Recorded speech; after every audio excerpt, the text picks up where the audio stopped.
Hello dear students, and welcome to a new topic in advanced accounting, which is the consolidated financial statements. Our learning objectives will be: number one, recognizing the benefits and limitations of consolidated financial statements; number two, understanding requirements for including a subsidiary in consolidated financial statements; number three, how and apply consolidation concept to parent company, recording of an investment in a subsidiary company at the date of acquisition; and finally, record the fair value of the subsidiary at the date of acquisition. So, what do we mean by the term consolidated financial statements? We mean by consolidated financial statements those financial statements that represents the financial position of more than one company tied together through common control due to business combination like acquisition. So the normal financial statements that you are all used to see, these financial statements are published and distributed to owners and creditors and other parties. It shows only the financial position of a single company. Now we are dealing with financial statements, which are the consolidated financial statements that represents the financial position of more than one company as a result of acquisition. This means that consolidated financial statements are financial statements of an entity with multiple divisions or subsidiaries. How could this happen? This happens when a parent company and a subsidiary company, each one of them has its own financial statement. But the parent company or the holding company controls the subsidiary, and the subsidiary is one of many other companies controlled by the parent. So we need one financial statement to represent the financial position of both the parent and the controlled or the subsidiary company.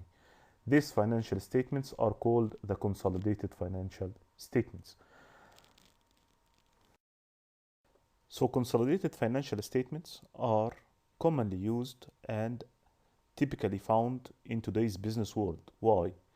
Because most of the major companies that you are already know, like Nestle, like Coca-Cola, like PepsiCo, like P&G, Johnson & Johnson, these are not a single company. These are parent companies that controls many other subsidiaries and many other like smaller companies. So they need a consolidated financial statements in order to gather all the financial statements of these subsidiaries under one consolidated financial statement. But what do we mean by subsidiary or parent company? And how does the parent or the holding company control the subsidiary? We mean by a subsidiary company, that is a company controlled by another, which is a parent company. This parent company holds a controlling interest, a controlling financial interest in the subsidiary. And this controlling interest must be at least more than 50% of the subsidiary's common stocks. So a parent company is a company that owns or controls at least 50% of another company's common stocks. That company is called a subsidiary to that parent company. This is an example to illustrate what is a parent or holding company and what is a subsidiary. We all know Johnson & Johnson, a very famous company. This is a holding company or a parent company, and it owns or it controls many subsidiaries. These are its subsidiaries. So Johnson & Johnson control each one of these subsidiaries, or it owns more than 50% of the common stocks of each company from these. So we call Johnson & Johnson a holding or a parent company, and every single one of these companies are a subsidiary to Johnson & Johnson. So what is a consolidated financial statement? A consolidated financial statement is that financial statement that will show the financial position of the parent company or the holding company and the subsidiaries together in one statement. Now we come to the steps of preparing a consolidated balance sheet. How we make a consolidated balance sheet for a parent and a subsidiary company. The first step is to compare between the investment paid and the current fair value of the assets of the subsidiary company in order to calculate the goodwill. And you are all familiar with this step. Number two, investment in subsidiary company will be eliminated. Number three, also stockholders' equity of subsidiary is also eliminated. What do we mean by elimination? That it will not appear in the consolidated financial statement, like we're gonna see in the example. Step 4, to report any minority interest if the control is less than 100%. What do we mean by that? If the parent company only controls 70% of the subsidiary, then there will be a 30% called minority interest. Those should be reported in the consolidated balance sheet. Number 5, similar items like assets, like liabilities of parent and subsidiary will be summed together in one item in the consolidated financial statement. Here is an example to illustrate how to prepare a consolidated financial statement. Assume that on 1st of January 2018, X Corporation, which is the parent company, acquired 100% of Y Corporation, which is the subsidiary. Common stocks. You are required to prepare, number 1, the elimination entries, number 2, a working paper to show your steps, and to prepare finally the consolidated balance sheet for X Corporation. The following is a separate balance sheet of both X and Y. Here is the rest of the given. You have the balance sheet. Here are the assets, the liabilities, and stockholders' equity. Okay, for both X, which is the parent company, and for Y, you have the book value and the current fair value. Okay, this is also given. Let us see how to prepare the consolidated financial statement. But what do we mean by subsidiary or parent company? And how does the parent or the holding company control the subsidiary? We mean by a subsidiary company, that is a company controlled by another, which is a parent company. This parent company holds a controlling interest, a controlling financial interest in the subsidiary. And this controlling interest must be at least more than 50% of the subsidiary's common stocks. So a parent company is a company that owns or controls at least 50% of another company's common stocks. That company is called a subsidiary to that parent company.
come to the journal entries or the elimination entries.